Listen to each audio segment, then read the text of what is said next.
So hello and welcome back on this channel. मैं हूं सचिन मिश्रा और आज हम बात करने वाले हैं नई एजुकेशन पॉलिसी के बारे में, यानी नई शिक्षा नीति के बारे में। 2 दिन पहले हमारे देश में नई एजुकेशन पॉलिसी लाई गई है, जो पुराने वाली पॉलिसी से यानी पुराने वाले हमारे शिक्षा स्ट्रक्चर से, एजुकेशन स्ट्रक्चर से कहीं ज़्यादा अच्छी है।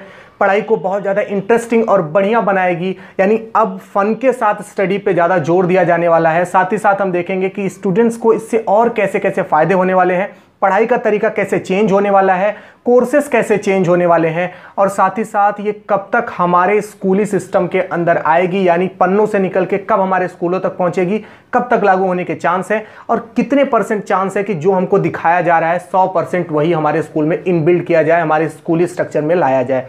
देखने की कोशिश करेंगे और समझेंगे इस पूरे वीडियो में, तो डिटेल के साथ समझते हैं। तो सबसे पहले बात करते हैं स्कूली शिक्षा की। पहले क्या होता था, कोई भी बच्चा पहली कक्षा से लेकर 10वीं कक्षा तक बिना किसी स्ट्रीम के, बिना किसी चेंज के पढ़ता था। यानी कि वो हिस्ट्री भी पढ़ रहा था तो साथ साथ मैथ्स और साइंस भी पढ़ रहा था, यानी साइंस, कॉमर्स और आर्ट तीनों सब्जेक्ट्स का एक मिला जुला कॉम्बिनेशन उसको स्टार्टिंग में पढ़ाया जाता था। 10वीं के बाद, पहली बोर्ड के बाद आपको स्ट्रीम पसंद करना पड़ता था, यानी कि आपको साइंस, कॉमर्स या आर्ट्स चुनना पड़ता था। डिपेंड करता है कि आप इन फ्यूचर क्या करना चाहते हैं। अगर आपने साइंस ले लिया तो आप कॉमर्स के फील्ड भी बाद में पसंद कर सकते हो, आर्ट्स भी पसंद कर सकते हो। लेकिन अगर आपने कॉमर्स ले लिया तो आप साइंस नहीं पसंद कर सकते, लेकिन आर्ट पढ़ सकते हो। तो कुल मिला के साइंस और आर्ट के बीच की ये जो गैपिंग थी वो बहुत लंबी थी, यानी आर्ट्स का स्टूडेंट साइंस के किसी सब्जेक्ट को छू भी नहीं सकता था इन फ्यूचर, या किसी भी अपने आगे के कोर्स में वो साइंस का किसी भी सब्जेक्ट को पसंद नहीं कर सकता। चाहे मुझे हिस्ट्री पसंद हो, मुझे फिजिक्स भी पसंद हो, तो मैं दोनों सब्जेक्ट को साथ में नहीं रख सकता था।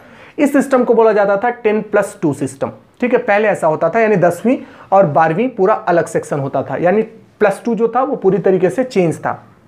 अब इस सिस्टम को बदलकर 5+3+3 और +4 कर दिया गया है, यानी 8वीं के बाद 4 साल पूरी तरीके से चेंज हो जाएंगे। स्टार्टिंग से समझते हैं तो कोई भी बच्चा जो अभी 3 साल से 6 साल के बीच में है, वो स्कूल में जाएगा तो उसको छोटे क्लास की पढ़ाई स्टार्ट कराई जाएगी। इस दौरान सारे सब्जेक्ट सिलेबस चेंज होंगे अब, और वहां पर जो सिलेबस डाला जाएगा वो इस तरीके से डाला जाएगा कि कोई बच्चा खेलते हुए या पढ़ते हुए या किसी चीज को बेसिक लर्निंग के, यानी कह सकते हो आपकी खेलते खेलते समझने वाली लर्निंग उसके अंदर डाली जाएगी उस बुक के अंदर। कोई भी बच्चा कोई एक्सरसाइज करते हुए सीख सकता है, कोई खेल खेलते हुए सीख सकता है, यानी उसको सिर्फ सीखने के ऊपर जोर दिया जाएगा। वो बेसिक चीजों को सीखे, बेसिक स्ट्रक्चर को सीखे पहले।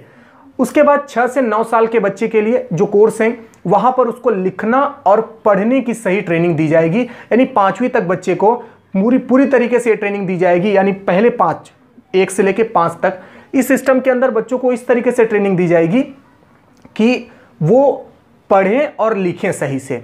उसके बाद 6ठी, 7वीं और 8वीं, यानी यहां 3 साल जो है, इस 3 साल में बच्चों को बेसिक तौर पे प्रोजेक्ट मेकिंग वाले कोर्सेस पढ़ाए जाएंगे, यानी यहां पर बच्चे को पूरी तरीके से नए सिलेबस वाले बुक दी जाएंगी, जिसमें प्रोजेक्ट का बहुत बड़ा हिस्सा रहेगा। यानी बच्चों को कुछ चीजें बनाकर, देखकर, घरेलू चीजों से सीखकर पढ़ाई करने सिखाया जाएगा। अब टीचर्स के ऊपर जिम्मेदारी ज्यादा आएगी, यानी उनका समझाना बहुत इंपॉर्टेंट हो जाएगा। बच्चे को इंटर्नशिप के ऊपर भी पूरा ध्यान दिया जाएगा, यानी कहने का मतलब यह है कि अब बच्चों को काम भी सिखाए जाएंगे। कोई मोची है वो किस तरीके से काम करता है, बच्चों को उसके पास भेजकर उससे प्रोजेक्ट बनवाए जाएंगे और उससे भी सीखने को मिलेगा। कोई धोबी है तो धोबी के पास बच्चा जाकर सीख सकता है, काम को सीख सकता है। इससे बच्चों के अंदर काम करने की भावना जागृत होगी और काम को छोटा बड़ा समझने की ये जो गलती करते हैं वो नहीं होगी। सब काम बराबर है, बच्चों को ये पूरा ज्ञान मिलेगा और हर काम उनको अच्छे से आएगा। कंप्यूटर टेक्नोलॉजी के ऊपर पूरा ध्यान दिया जाने वाला है, यानी अब जो कोर्सेस आएंगे वहां पर computer based, programming based subjects को ऐड किया जाएगा। मैथ्स को थोड़ा इजी बनाने की बात भी हो रही है। अब बात करते हैं 8वीं से लेके पूरा 12वीं तक का, यानी 9वीं, 10वीं, 11वीं, 12वीं को एक सेक्शन के अंदर रख दिया गया है। यानी अब आपको स्ट्रीम पसंद करने की जरूरत नहीं है। साइंस, कॉमर्स या आर्ट्स अब आपको पसंद करने की जरूरत नहीं है। अब आप बड़े आराम से फिजिक्स के साथ हिस्ट्री पढ़ सकते हैं, यानी साइंस वाले सब्जेक्ट्स के साथ में आप आर्ट के सब्जेक्ट भी पसंद कर सकते हैं। वो माइनर सब्जेक्ट नहीं रहेंगे, वो भी मेजर सब्जेक्ट रहेंगे, यानी मेन सब्जेक्ट रहेंगे, और उनके मार्क्स भी आपके रिजल्ट के अंदर ऐड होंगे। कहने का मतलब यह है कि आपके सब्जेक्ट अब आप अपने आप पसंद कर सकते हो, आपको जो सब्जेक्ट पसंद हो उतने सब्जेक्ट आप अपनी पढ़ाई के अंदर ऐड कर सकते हैं। मैं फिजिक्स, केमिस्ट्री, मैथ्स के साथ साथ में संगीत, ड्राइंग भी अपने पढ़ाई के अंदर ऐड कर सकता हूँ। मुझे पूरी आज़ादी मिलेगी, यानी मुझे मेरे पसंद के सब्जेक्ट पसंद करने के पूरी आज़ादी अब होने वाली है। इसके साथ साथ में 8वीं से लेकर 12वीं तक जहां तक चांसेस है कि सेमेस्टर सिस्टम लाया जाएगा, यानी कि 2 पार्ट में परीक्षा होगी, तो 6 महीना यानी कि 6 मंथ के पार्ट में आपके पूरे सिलेबस को बांट दिया जाएगा। बोर्ड के एग्जामिनेशन अभी भी होने वाले हैं, लेकिन उनकी वरीयता थोड़ी सी कम की जाएगी। आपका जो डर है बोर्ड को लेकर, अब उसको थोड़ा घटाया जाएगा और यहां पर 2 बार बोर्ड की परीक्षा होगी, क्योंकि सेमेस्टर है तो 6 महीने पे 2 बार बोर्ड होने के चांसेस भी हैं। बोर्ड में MCQ क्वेश्चंस पे ज़्यादा जोर दिया जाने वाला है, ऐसा भी सुनने में आ रहा है, या ऐसा भी उस लेटर में लिखा हुआ है जो HRD मिनिस्ट्री ने जारी किया है। इसके साथ साथ में आपको ये भी समझना है कि अब जो एग्जामिनेशन होगी उसका रिजल्ट स्ट्रक्चर भी पूरी तरीके से बदलेगा, यानी कि अब वहाँ रिमार्क लिखने का अधिकार सिर्फ टीचर के पास नहीं, आपके पास भी है और साथ ही साथ आपके दोस्तों के पास भी है। यानी नए नए कॉलम ऐड किए जाएंगे जिसके अंदर आपका किस तरीके से व्यवहार है क्लास में वो आपका दोस्त भी बताएगा, साथ साथ में आपका टीचर, और आप भी अपने बारे में वहां पे लिख सकते हैं। इससे आपकी छुपी प्रतिभा सामने आने के चांसेस है, इसके लिए ऐड किया जा रहा है। और जहां तक है मुझे मेरे हिसाब से ये सबसे अच्छी चीज़ है। इसके बाद बात आती है कि अब 12वीं के बाद कॉलेज में एडमिशन किस तरीके से ले सकते हो, यानी कि किस तरीके से अब नए एडमिशन प्रोसेस होंगे। तो एग्ज़ाम का स्ट्रक्चर एक तरीके से बना दिया गया है, यानी एक ही कॉमन एंट्रेंस एग्ज़ाम होगी जिससे आपको किसी भी कॉलेज के अंदर एडमिशन मिलेगा। डिपेंड करता है कि आपने क्या सब्जेक्ट चुना है, उसके बेस पर आपके लिए एक एग्ज़ाम होगी और वो एग्ज़ाम ऑल ओवर इंडिया होगी। यानी कि कोर्सेस जो भी आप सिलेबस पढ़ रहे हो, ये सिलेबस ऑल ओवर इंडिया में चल रहा है। कोई भी बच्चा अलग बोर्ड से या कोई भी बच्चा दूसरे बोर्ड से पढ़ रहा हो तो ऐसा नहीं कि उसके सिलेबस चेंज होंगे और वो आपसे ज़्यादा कुछ हार्ड पढ़ रहा होगा या आप उससे इजी पढ़ रहे होगे। सबका सिलेबस सेम होने वाला है, सब एक तरीके की चीज़ पढ़ने वाले हो।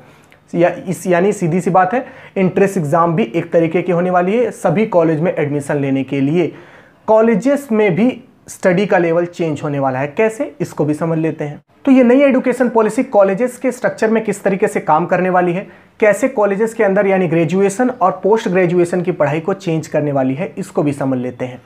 तो अब कॉलेजेस के अंदर पढ़ाई मल्टीपल एंट्री और एग्जिट के बेस पर होगी, यानी अगर मैं कोई स्टडी करता हूं और कुछ समय बाद मुझे समझ में आता है कि मुझे ये नहीं पढ़ना है बल्कि मुझे कुछ और कोर्स करना है, तो मैं उसको छोड़ूंगा, तो मुझे उसके लिए मेरी मेहनत खराब नहीं होगी, मुझे उसके लिए सर्टिफिकेट या डिप्लोमा दिया जाएगा। अगर मैं 1 साल में इस स्टडी को छोड़ता हूं तो मुझे सर्टिफिकेट मिलेगा, 2 साल पे मुझे डिप्लोमा, और अगर मैं इसको पूरा करता हूं तो मुझे डिग्री मिलेगी। कहने का मतलब यह है कि आपका समय बर्बाद नहीं होने वाला है।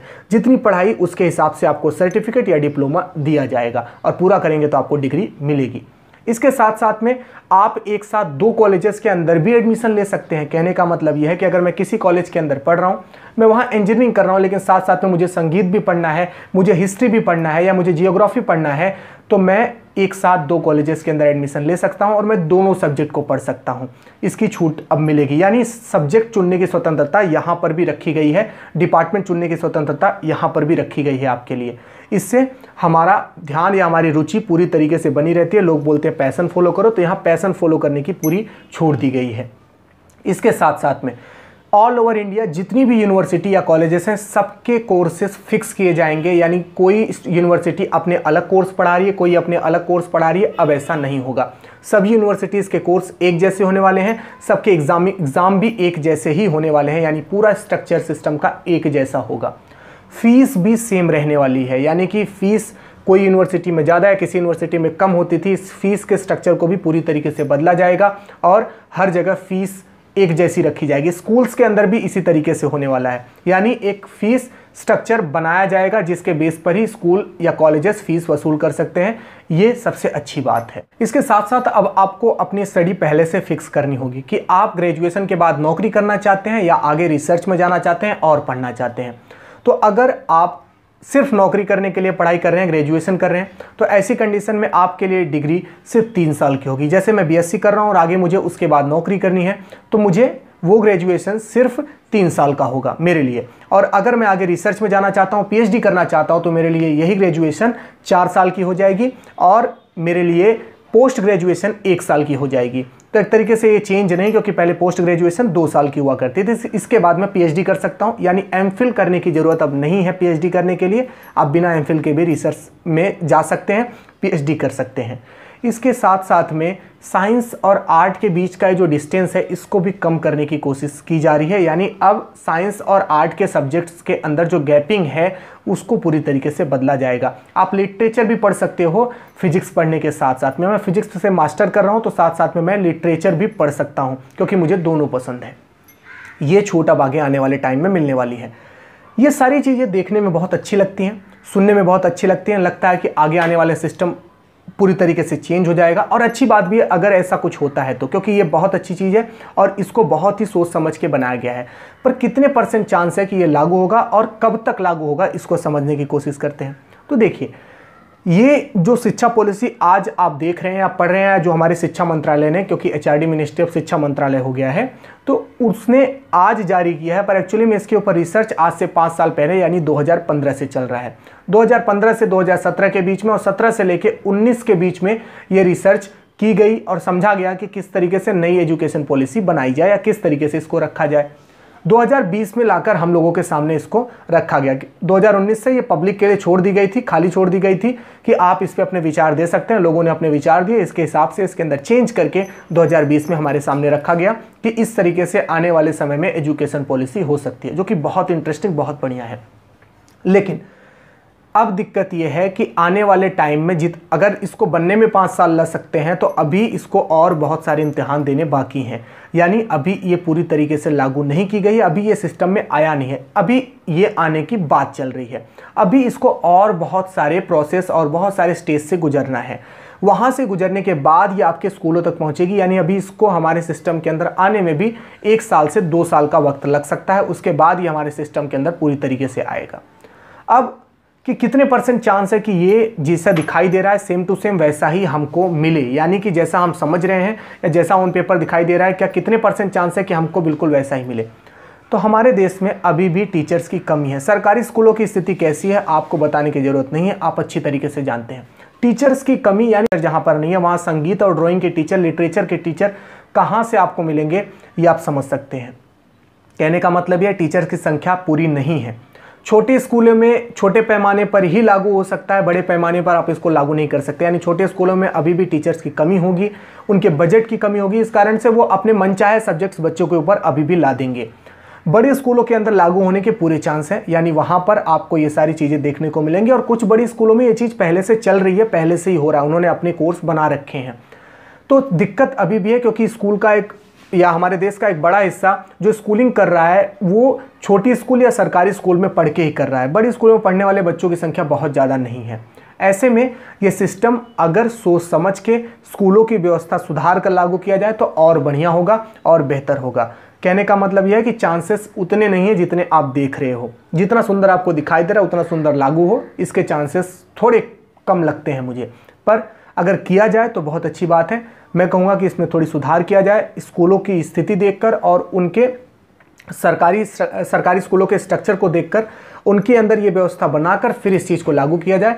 बहुत ही सुंदर है और बहुत ही बढ़िया इसका रिजल्ट भी मिलेगा बच्चों के रिजल्ट को लेकर। तो आज के इस वीडियो के लिए बस इतना ही। मिलेंगे अपनी अगली वीडियो में। इस वीडियो को शेयर कीजिए, चैनल को सब्सक्राइब कर लीजिए अगर आपने नहीं किया है तो।